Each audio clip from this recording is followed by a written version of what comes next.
It's Chris from LaserLemming.com, and I know, you don't even gotta say it, because you haven't been watching. I haven't been uploading. But that all changes right now. I've been a busy guy. Proposed to my girlfriend. She said yeah, by the way. Also, I've been looking to get a job back in California. I've been living in California most of my life. Moved up to Vegas. It's hot. It's really hot in Vegas. It's hot in California. There's no water in California, but it's not quite as hot as Las Vegas. Sick of Vegas. I want to go back to California, and I think I'm finally doing it. Anyway, let's get to the point. Let's talk games. Let's talk video games and movies, because I want to talk about a little bit more than just video games on this channel from now on. I think. We'll see. Anyway, Miyamoto. He's Nintendo's main boy. You know, Iwata. Rest in peace. He's gone. But Miyamoto, he had an interview with Forbes, and he started talking about Nintendo's changing philosophies. Nintendo, although they are a conservative company that kind of, you know, they go to their own beat, they march to the beat of their own drum. And that's very much true. But they have changed quite a bit over the years. They were the company that made the Super Nintendo, and the NES is the same company that made the GameCube and the Wii U. They're all very different ideas. Nintendo does take risks. But when it comes to movies, they squashed that bug real quick after the Super Mario Brothers movie came out in the 90s, early 90s. It sucked. Nintendo has gone on record multiple times saying it sucked. I remember reading a Nintendo Power magazine that had a brief reference to it. They said, it happened, let's try to forget about it. Essentially, that's what it said. Nintendo did not like that movie. They gave the studio too much creative control, or a lack thereof. That movie sucked. It sucked. It's like one of those so bad, it's good to watch kind of movies. Anyway, I digress. Nintendo is now starting to see themselves not as a gaming company, but as an entertainment company, which is in stark contrast to the Nintendo of 10 years ago. If you look back at maybe the GameCube era, Nintendo was always saying, yo, you know, the reason we don't have a DVD player in our games, our system, is because we're all about the games. We're all about the games. And then, you know, the Wii happened. That got the Netflix app, the Hulu app, the Amazon app. Wii U, same deal.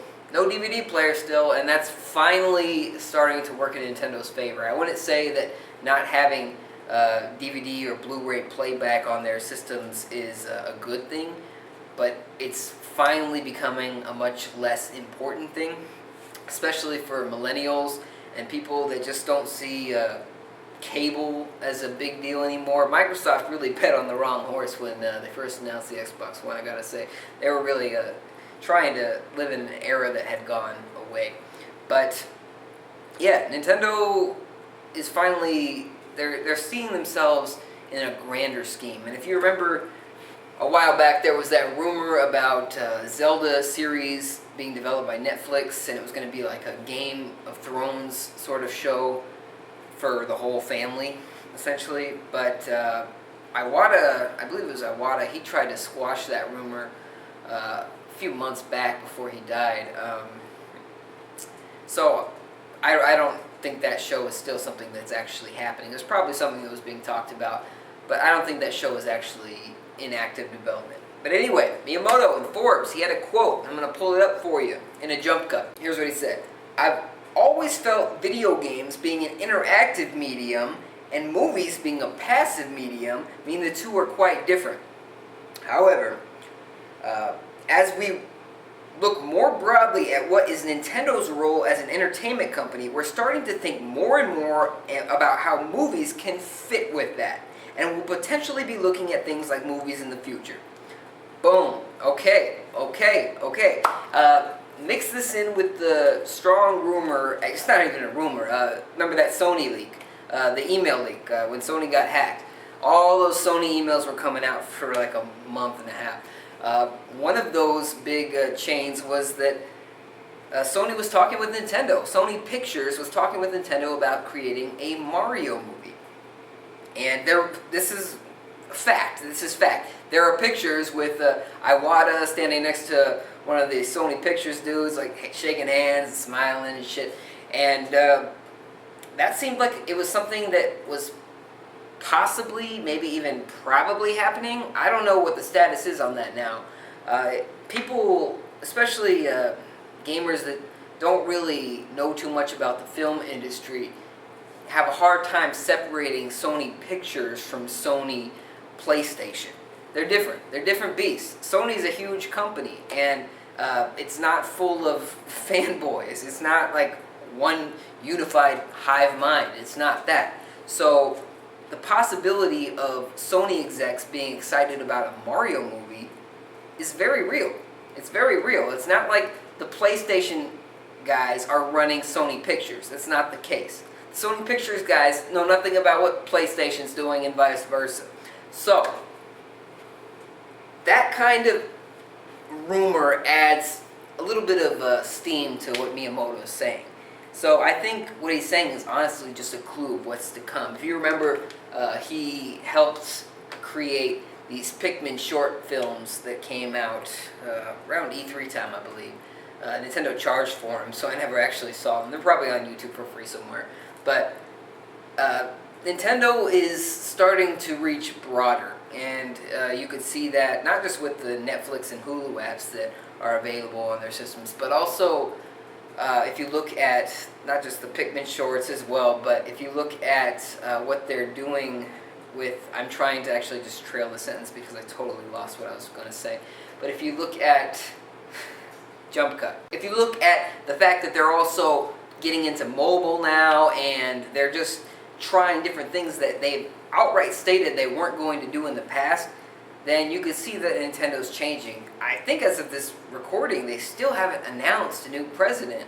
I'm sure I would have heard about that by now. But so whenever I think about Nintendo right now, it's kind of weird. It's kind of sullen because I feel like they're without direction. I feel like they don't have a leader.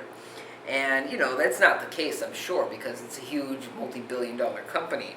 But the fact that they still haven't announced a successor to Iwata just kind of leaves this impression that they don't have a game plan, but that's obviously not the case.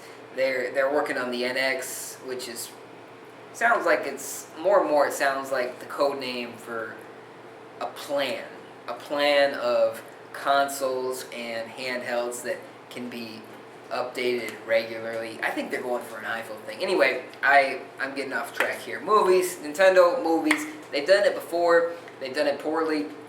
About around when the Wii was starting to get attention, I think it might have even been a Revolution time. Reggie, Nintendo of America vice president, or the president of Nintendo of America. He wasn't back then. He was just a high-ranking PR guy, essentially. He's still kind of a high-ranking PR guy. Anyway, he was doing some interviews, and he was talking a lot about this Metroid movie that they had in development. A movie starring Samus Aran. And people were excited about that, myself included. And it was supposed to be directed by John Woo. John Woo, that's his name? Yeah, John Woo. He did Mission Impossible 2, which is a good action flick as well. So I was excited about that. It's kind of weird. At the time, it was kind of weird envisioning a silent protagonist carrying a film. But as you know, in Metroid Other M and Metroid Fusion, Samus started talking. So the possibility of Samus talking in a movie is real. But I digress again. I think Nintendo is realizing that time is right. And honestly, they've been sitting on shit. They've been sitting on IPs. And it's understandable. It's understandable why they've been conservative about this stuff. Because Mario just fucked it up. And, they had other things like The Wizard and the Mario shows, which weren't really good if you look back at them. But the Mario movie really just screwed it all up. Nintendo got really scared about that. And they were already conservative companies, so they said, no, we got to protect these IPs, which is smart, but they got a little too conservative about it. But now they're looking at the playing ground. They're looking at the film industry. Hopefully they're looking at the TV industry and Netflix, because there's a real quality step up that wasn't present about 10 years ago. So TV's really improved as well. So if Nintendo actually does sign a deal with Netflix, I'd love it. Go Netflix, not Hulu. I'm not feeling the commercials on Hulu. Anyway, I'm rambling. Let me know your thoughts on Nintendo getting into movies. Subscribe for more if you haven't already. Thank you very much for watching. You're going to see more videos from me. I might be wearing the same shirt because I'm hoping to record more today. But thanks for watching again. I'll see you next time.